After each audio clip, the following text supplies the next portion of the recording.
नमस्कार, मैं अमन मिश्रा स्वागत करता हूं आपका अपने इस चैनल पे।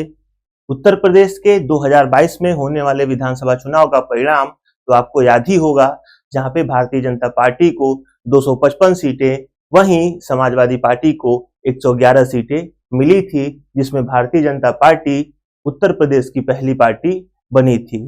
वहीं बात कर ले लोकसभा चुनाव 2024 की, तो समाजवादी पार्टी को 37 सीटें और भारतीय जनता पार्टी को 33 सीटें मिली हैं और इस चुनाव में समाजवादी पार्टी उत्तर प्रदेश की पहली बड़ी पार्टी और देश की तीसरी बड़ी पार्टी बनके उभरी है। उत्तर प्रदेश के कुल 80 लोकसभा सीटों पे 9 सांसद ऐसे भी चुने गए हैं जो उत्तर प्रदेश के वर्तमान में विधायक थे।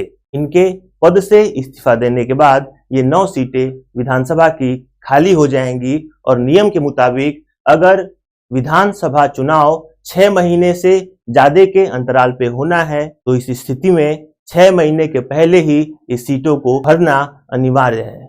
और हम सबको पता है उत्तर प्रदेश के विधानसभा का चुनाव आने वाले वर्ष 2027 में होना है। तो ये बात बिल्कुल स्पष्ट है कि जैसे ही इन लोगों का इस्तीफा होगा उसके 6 महीने के अंदर इन सीटों पे उपचुनाव होना तय है। अब ये देखना रोचक होगा कि इस 9 सीट पे मुकाबला कितना जबरदस्त होने वाला है।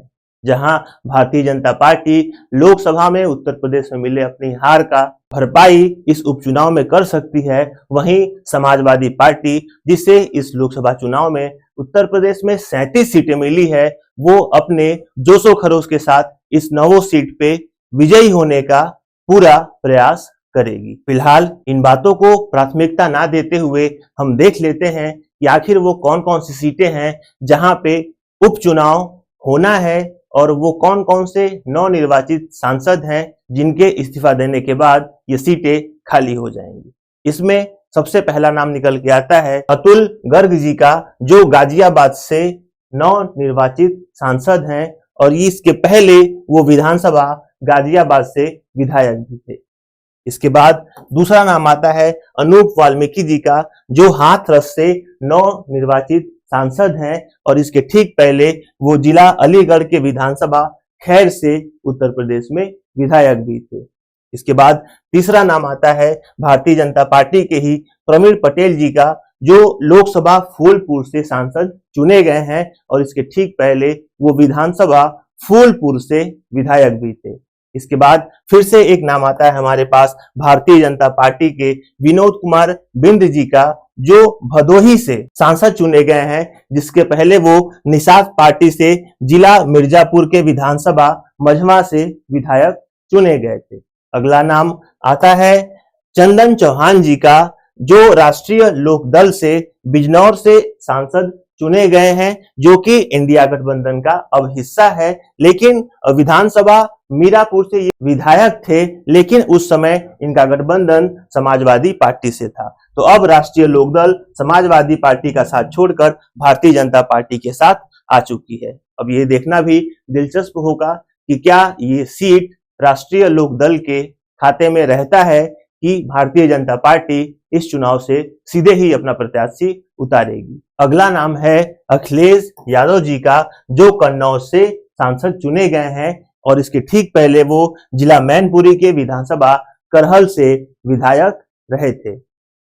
अगला नाम आता है अवधेश प्रसाद जी का, जो लोकसभा क्षेत्र फैजाबाद से सांसद चुने गए हैं और इसके ठीक पहले वो विधानसभा मिल्कीपुर के विधायक भी रहे थे। ये वही फैजाबाद सीट है जहां की चर्चा सोशल मीडिया पे और आम नागरिकों में भी जोर शोर से देखी जा रही है कि आखिर भारतीय जनता पार्टी को अयोध्या से हार कैसे मिल गई। अगला नाम आता है लालजी वर्मा का, जो अंबेडकर नगर से सांसद चुने गए हैं और इसके ठीक पहले वो विधानसभा कटेहरी से विधायक थे और सांसद चुने के बाद कटेहरी की ये सीट भी खाली हो गई। 9वां और आखिरी नाम आता है जियाउर रहमान बर्क जी का, जो संभल से सांसद चुने गए हैं और इसके ठीक पहले वो विधानसभा कुंदरकी के विधायक थे। इस्तीफा देने के बाद ये सीट भी खाली हो जाएगी और यहाँ पे भी उपचुनाव होगा। तो अगर हम कुल मिलाकर देखें तो यहाँ पे इंडिया गठबंधन के समाजवादी पार्टी की कुल 4 सीटें खाली होनी है और भारतीय जनता पार्टी यानी कि इंडिया गठबंधन से कुल 5 सीटें खाली होनी है। तो कुल 9 सीटों पे उपचुनाव होना निश्चित है और इन 9 सीटों पे मुकाबला बहुत ही जोरदार रहेगा।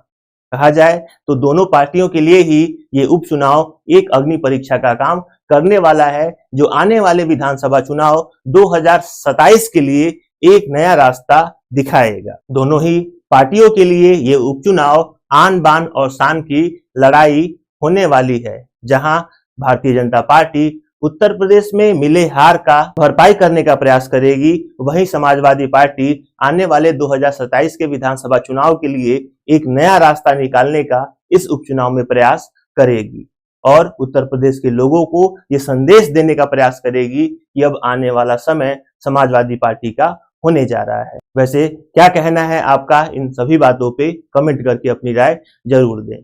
वीडियो के लास्ट तक बने रहने के लिए आपका बहुत बहुत धन्यवाद। जल्द ही मिलेंगे हम अपने अगले वीडियो में।